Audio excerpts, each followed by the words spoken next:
Bonjour, aujourd'hui nous allons aborder la notion de marketing expérientiel. Notion très présente surtout dans les discours, mais rarement concrétisée et vécue par le client, ce qui peut amener régulièrement des expériences telles que celles que vous avez déjà vécues et illustrées ci-dessous.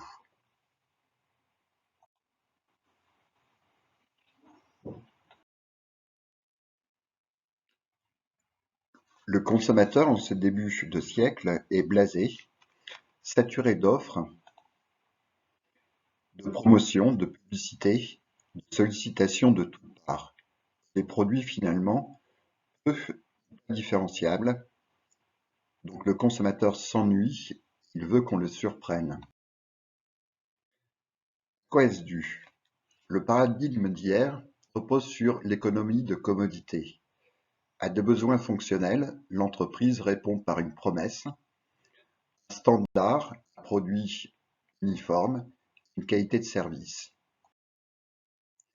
Ainsi le café, depuis le café en grains et en sac, en passant par le café torréfié, toujours en sac, en sachet ou en boîte, puis le café moulu, puis les instantanés, puis les dosettes, et demain, peut-être une solution.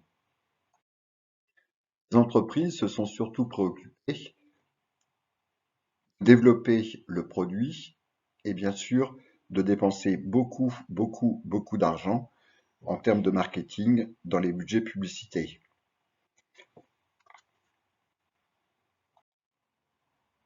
Ainsi,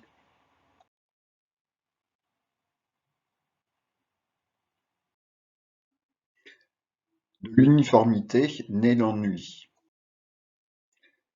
Néanmoins, une alternative est apparue avec le marketing expérientiel. Il s'agit de mettre l'émotion au cœur du parcours du client. Initialement et naturellement, cela se concevait bien dans le cadre des services, loisirs, restauration ou hôtellerie. Il semble aujourd'hui qu'il trouve sa place dans les activités de vente de biens, par exemple chez Sephora ou encore chez Nespresso. Le paradigme de demain repose sur l'économie expérientielle, l'expérience client. Face à des besoins émotionnels, il s'agit maintenant de répondre en allant au-delà des attentes, en anticipant les attentes du client. De créer non plus un produit standard, mais un produit sur mesure qui devient difficilement copiable et qui permet de se différencier, et surtout de créer, enrichir l'expérience client. L'émotion encore du client, pourquoi? 70% des consommateurs considèrent que les émotions comptent et pèsent pour 50% de leur décision d'achat. 8 consommateurs sur 10 ayant vécu une expérience positive en ont parlé autour d'eux. Alors comment faire pour enchanter? L'enchantement de l'expérience passe par 6 dimensions. La dimension servicielle, il s'agit d'assurer un service de très haute qualité 24 heures sur 24 et pour chacun des clients, depuis le premier jusqu'au dernier, 365 jours sur 365. Également, d'impliquer l'entreprise dans son action sociale et sociétale en tant qu'acteur économique de la région ou du quartier dans lequel l'entreprise est implantée. Également, il est important pour le consommateur de ressentir l'expérience au travers des 5 sens. Et donc, cette dimension sensorielle est indispensable.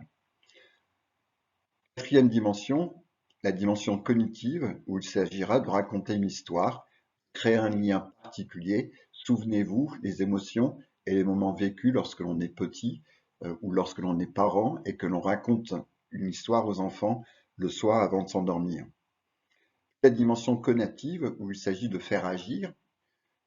Là, il s'agit surtout de permettre la co-construction, de transformer le client en acteur de son expérience. Et enfin, bien sûr, la dimension émotionnelle, c'est-à-dire la surprise et bien sûr le bonheur, qui sont les deux seules émotions positives.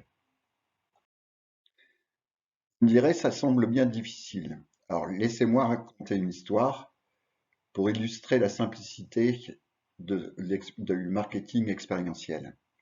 C'est l'histoire d'un jeune couple avec un enfant en bas âge qui, après un séjour à Barcelone, quitte l'hôtel, en voiture bien sûr, et arrivé à la frontière, catastrophe, cataclysme, crise de nerfs, le petit a perdu son doudou.